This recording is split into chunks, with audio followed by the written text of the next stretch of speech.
Ditulis apa didetik? Ditulis. Detik aja. Ditulis, Bu. Cuma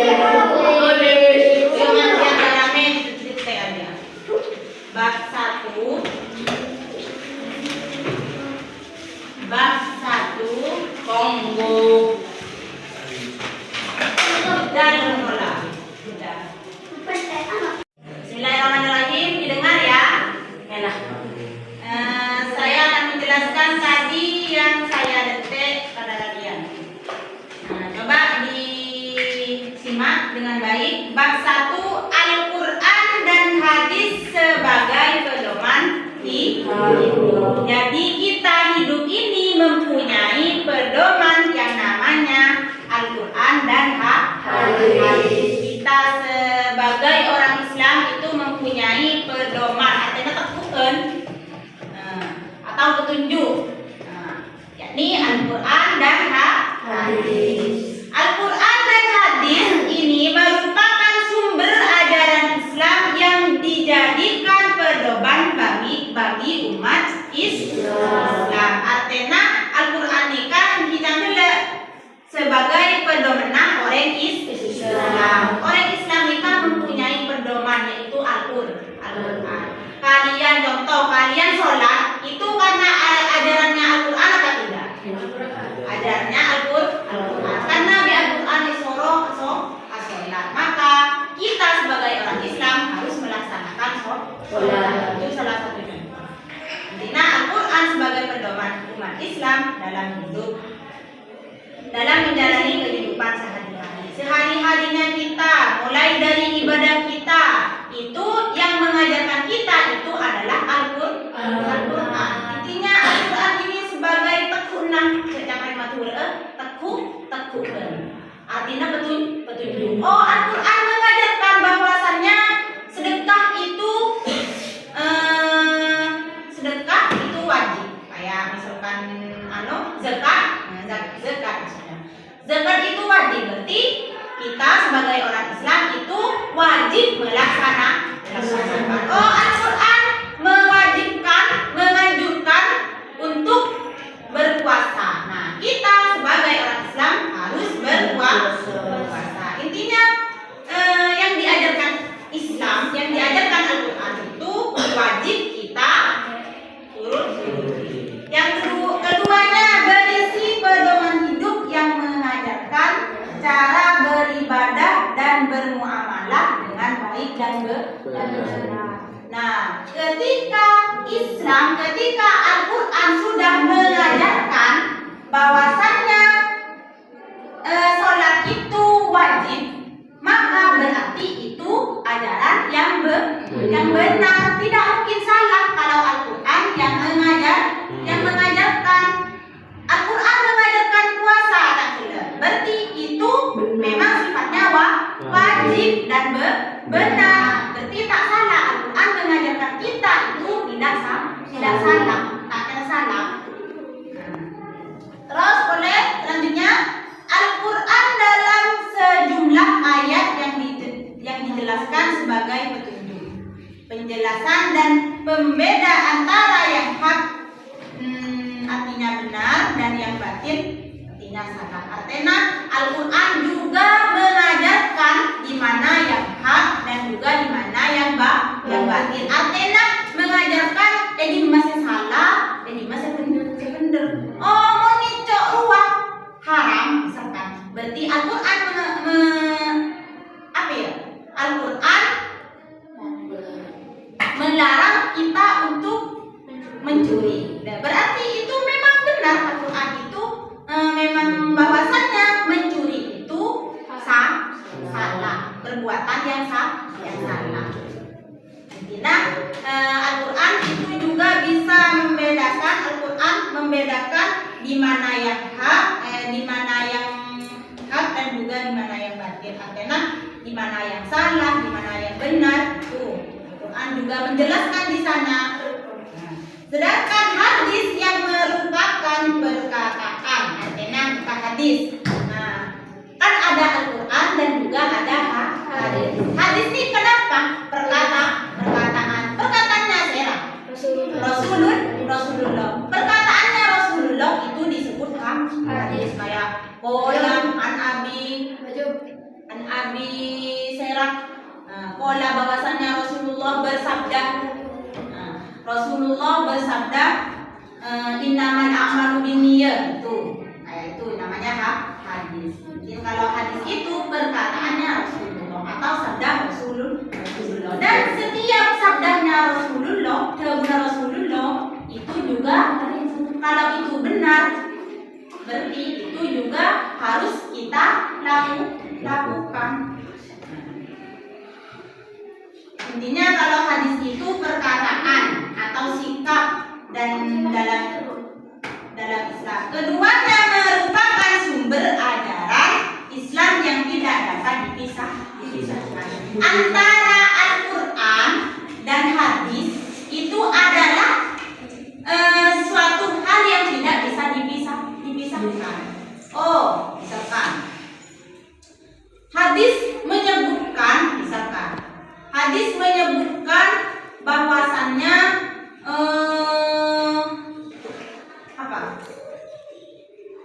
hadis menyebutkan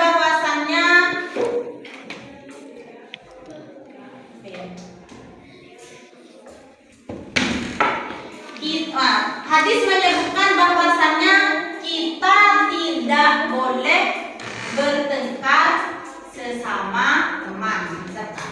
Dan berarti itu misalkan walaupun tidak ada di dalam Al-Quran, berarti itu perkataan itu tetap dianggap benar. Karena apa? Karena itu ada di dalam hadis. Intinya hadis dan Al-Quran ini tidak bisa dipisahkan. Terus itulah sekilas tentang Al-Quran dan hadis. Setidaknya memberi gambaran kepada kalian bahwa menjadi penting untuk mempelajari keduanya. Kita sebagai orang Islam dalam mempelajari Al-Quran dan juga hadis itu penting bagi kita sebagai orang Islam. Karena dengan mempelajari keduanya, yakni Al-Quran dan hadis, itu termasuk sumber ajaran Islam. Keduanya itu termasuk ajaran Islam. Hadis ajaran Islam, Al-Quran juga termasuk ajaran Islam. Kalian akan mengerti bagaimana menjalani ajaran Islam dengan baik dan benar. Kenapa kita harus menjalani mempelajari antara Al-Quran dan hadis, supaya ketika kita beribadah itu sesuai apa yang diajarkan oleh Al-Quran dan hadis. Contoh, kayak misalkan kalau mau sholat itu, kalau sholat kan ada syaratnya kan. Yang pertama apa syaratnya? Wudu. Boleh. Soce dari hadas raja berhadas segini. Boleh. Soce dari najis. Apaan? Baik. Baju. Iya. Boleh. Kenangan. Boleh. Betul. Boleh. Menghadap kiblat.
Herbuna Rasulullah artinya perkataan atau sikap dan tindakan yang didahulukan oleh Rasulullah. Siapa Rasulullah itu?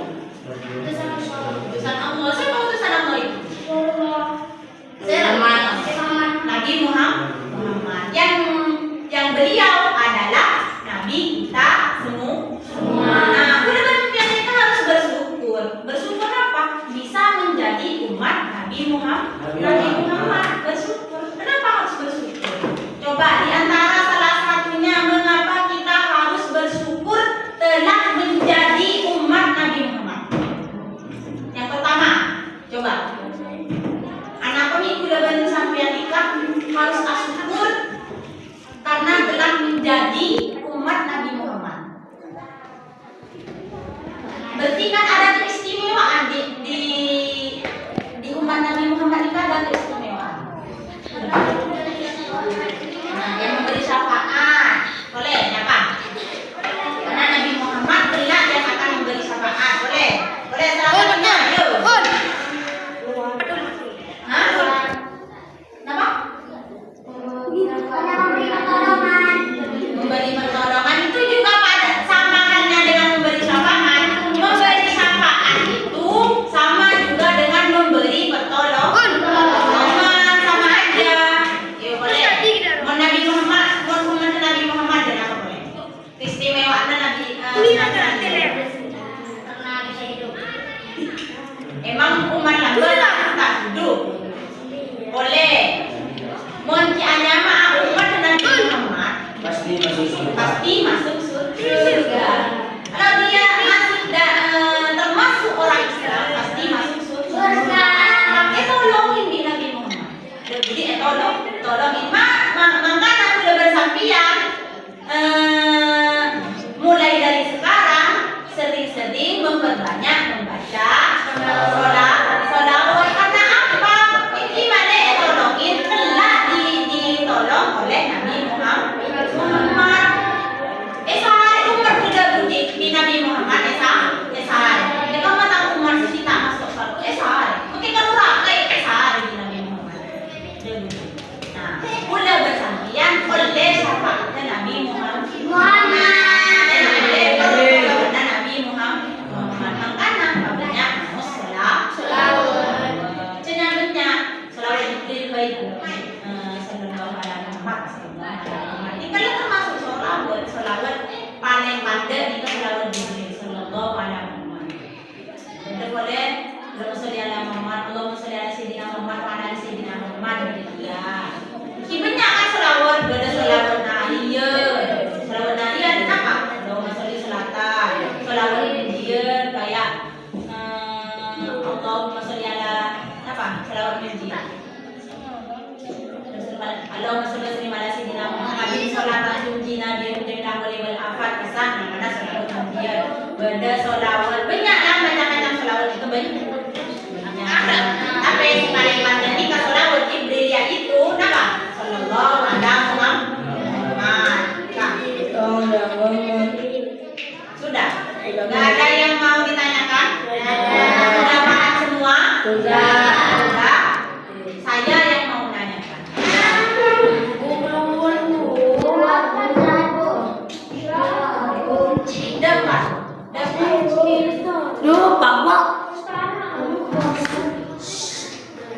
Nah, coba saya tanyakan. Kelak kita akan mendapatkan pertolongan. Pertolongannya siapa? Apakah petunjuk kita sebagai orang Islam? Hadis. Apakah Al-Quran itu? Al-Quran itu apa? Adalah karangan Nabi. Terus.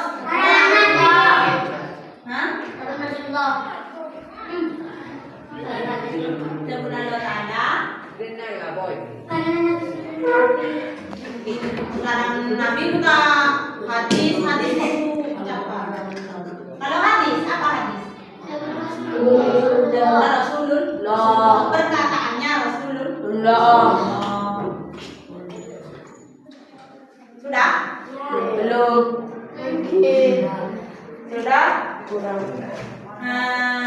Baik, saya akhiri cukup sampai di sini.